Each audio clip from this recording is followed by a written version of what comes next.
పెళ్ళైనా పండగైనా వేడుక ఏదైనా పట్టుచీరల ప్రత్యేక వేదిక వారాహి సిల్క్స్.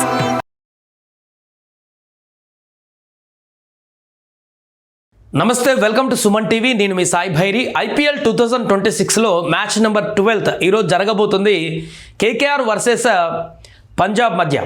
సో ఈ మ్యాచ్లో ఎవరు గెలిచేటువంటి అవకాశం ఉంది? ఈడెన్ గార్డెన్లో కోల్కతా వేదికగా జరుగుతున్నటువంటి మ్యాచ్లో ఎవరికి ఎక్కువ అడ్వాంటేజ్ ఉంది? రెండు మ్యాచ్ల యొక్క బలాబలాలు ఏంటి అండ్ ఈడెన్ గార్డెన్లో ఉన్నటువంటి గత మ్యాచ్ల రికార్డులు ఏంటో కూడా పూర్తిగా తెలుసుకునేటువంటి ప్రయత్నం చేద్దాం. ముందుగా ఇది ఈడెన్ గార్డెన్లో జరుగుతుంది కాబట్టి ఇక్కడ ఈడెన్ గార్డెన్లో ఇప్పటివరకు జరిగినటువంటి మ్యాచ్లకు సంబంధించిన వివరాలు చూద్దాం. అలాగే గత 10 మ్యాచ్ల్లో పంజాబ్ అదేవిధంగా కోల్కతా ఫేస్ టు ఫేస్ తలపడ్డటువంటి మ్యాచ్ల్లో 5 మ్యాచ్లు కోల్కతా గెలిచింది, 5 మ్యాచ్లు పంజాబ్ గెలిచింది. సమానంగా ఉన్నారు, బలాలు రెండు సమానంగా ఉన్నట్టుగా చెప్పుకోవచ్చు ఈ రెండిట్లలో కూడా. ఇక ఈ యొక్క వెన్యూలో ఇప్పుడు జరిగేటువంటి మ్యాచ్ ఈడెన్ గార్డెన్లో వివరాల్లోకి వెళ్తే ఇక్కడ గ్రౌండ్ ఎలా కోఆపరేట్ చేస్తుందని. ఫస్ట్ ఇన్నింగ్స్ యావరేజ్ ఇక్కడ ఈ గ్రౌండ్లో 168 ఉంది ఇప్పటి వరకు యావరేజ్న. అండ్ సెకండ్ ఇన్నింగ్స్ యావరేజ్ వచ్చేసి 153 స్కోర్ ఉంది ఈ యొక్క గ్రౌండ్లో. యావరేజ్న కొంత బ్యాటింగ్ కూడా మంచిగా ఉంటుంది. అండ్ హయ్యెస్ట్ స్కోర్ ఇక్కడ గ్రౌండ్లో నమోదైన స్కోర్ చూస్తే షాక్ అవుతారు, 262 పరుగులు. ఇది కూడా చేజింగ్లో చేసినటువంటి పరుగులు అవి. లోయెస్ట్ డిఫెండెడ్ స్కోర్ వచ్చి 103, అంటే 103 పరుగులు కొట్టి కూడా ఇక్కడ టీము ఒకసారి తన విజయాన్ని కాపాడుకుంది, 103 కొట్టి గెలిచిందనమాట.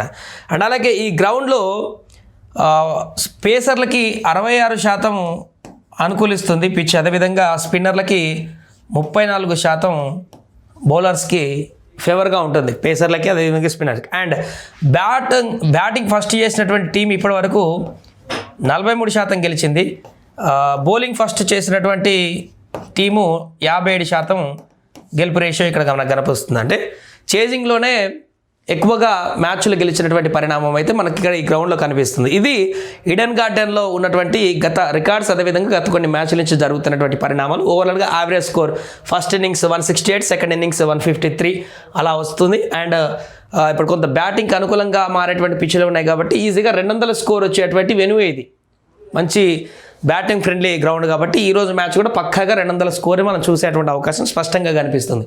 ఇక రెండు టీంల ప్లేయింగ్ 11ని కంపేర్ చేసి ఎవరికి ఎడ్జ్ ఉంది అనేది కూడా ఒకసారి మనం చూద్దాం. రైట్, ఇది ప్లేయింగ్ 11 గత మ్యాచ్లో ఆడినటువంటి ప్లేయింగ్ 11 పంజాబ్ కింగ్స్కి అదేవిధంగా కేకేఆర్కి ఆడినటువంటి ప్లేయింగ్ 11 ఇది ఒకసారి చూడొచ్చు. పంజాబ్లో Priyansh Arya, Praman Singh, Cooper Connolly, Shreyas Iyer, Nehal Wadhera, Shashank Singh, Marcus Stoinis, Marco Jansen, Bartlett, Vyshak Vijay Kumar, Harshdeep Singh, Yuzvendra Chahal. ఇక్కడ ప్రియాంష్ ఆర్య ప్లేస్లో ఇంపాక్ట్లో ఒక బౌలర్ని తీసుకున్నారు. ఇక్కడ Rahane Finn Allen, Raghuvanshi, Cameron Green, Rinku Singh, Anukul Roy, Ramandeep Singh, Sunil Narayana, Kartik Tyagi, Vaibhav Arora, Varun Chakravarthy, ముజర్బానీ.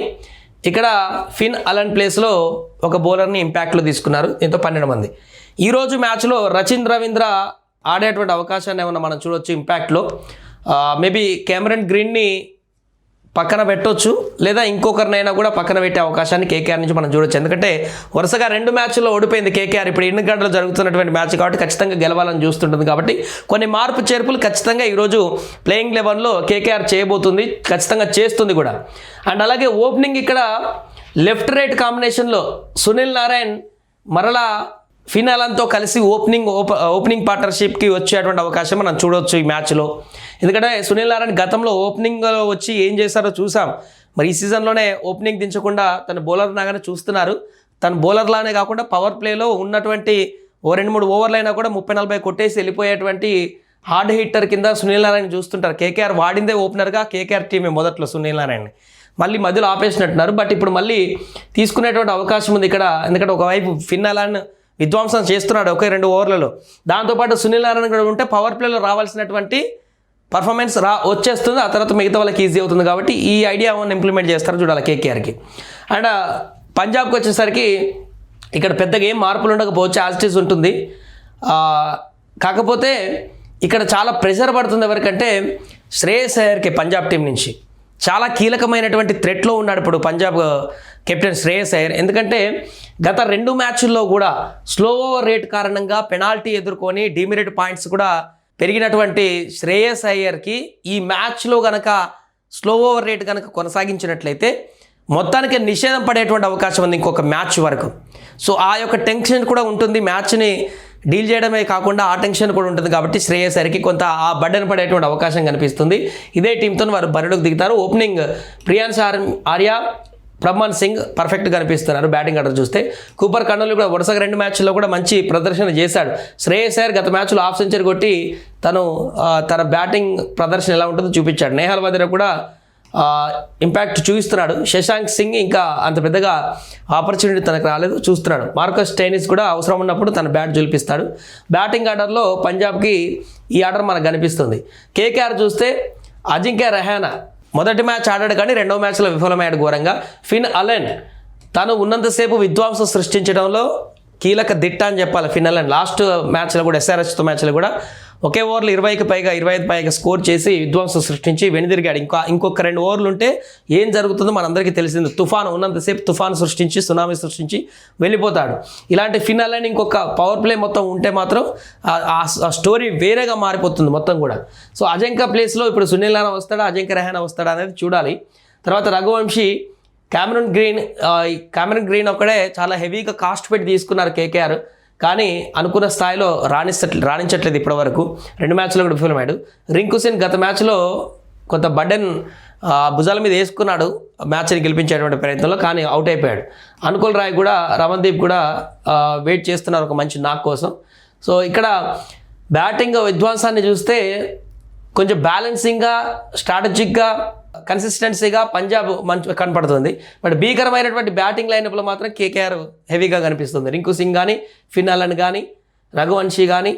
ఇప్పుడు ఇక్కడ క్యామరన్ గ్రీన్ పోతే మరి గ్రీన్ ప్లేస్లో ఇంకొక బ్యాటర్ని తీసుకుంటారా, రచిన్ రవీంద్రని తీసుకుంటారా? ఎందుకు రచిన్ రవీంద్ర బౌలింగ్ బ్యాటింగ్ రెండింటికి పనికి వస్తారు, లేదంటే ఇంకొక బ్యాటర్ని తీసుకుంటారా అనేది చూడాలి. దాంతో ఇంకా స్ట్రాంగ్ కూడా అవుతుంది కేకేఆర్ బ్యాటింగ్.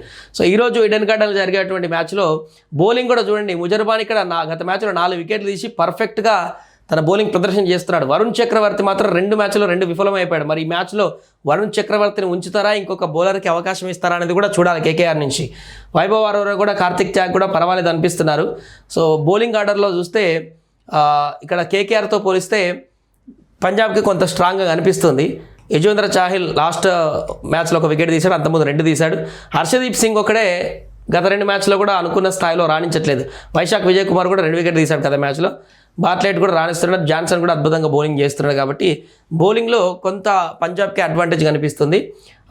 ఎటు చూసినా కూడా పంజాబ్ 2 మ్యాచ్లు వరుసగా గెలిచి మంచి స్ట్రాంగ్గా కనిపిస్తుంది. కాబట్టి కెప్టెన్ శ్రేయస్ అయ్యర్కి అయితే ఈ మ్యాచ్ కొంత ఒత్తిడిగా ఉండేటువంటి అవకాశం ఉంది. ఖచ్చితంగా ఇన్ టైంలో మ్యాచ్ కంప్లీట్ చేయాలనేటువంటి తొందరతోటి కొన్ని తప్పిదాలు కూడా జరిగేటువంటి అవకాశం ఉంది, లేదంటే మ్యాచ్కి నిషేధం పడేటువంటి అవకాశం ఉంటుంది. కాబట్టి కొంత ఆ ప్రెషర్ కూడా ఉండేటువంటి అవకాశం ఉంటుంది.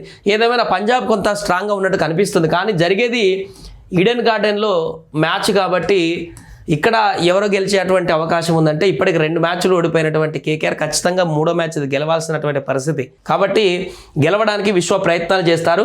ఫిన్ అలెన్ ఈసారి స్ట్రాటజీ ఇంకొంత మార్చి ఇంకొంత ఎక్కువ ఓవర్లు ఉండడానికి ప్రయత్నం కొనసాగించేటువంటి అవకాశం ఉంది. ఒకవేళ ఫిన్ అలెన్ కనుక నిలబడితే పవర్ ప్లే మొత్తం కూడా, లేకుంటే 10 ఓవర్ల వరకు నిలబడితే ఇక కేకేఆర్ టీం పరుగులను మాత్రం ఎవరు ఆపలేరు, అంత దారుణంగా వెళ్ళిపోతాయి. ఏదేమైనా కూడా నాకు అనిపిస్తుంది ఈరోజు ఈ రెండిట్లలో స్లైడ్ ఎడ్జ్ చూస్తే బిగ్ ఫైట్ అయితే ఉండబోతుంది, పక్కాగా టఫ్ ఫైట్ అయితే ఉండబోతుంది.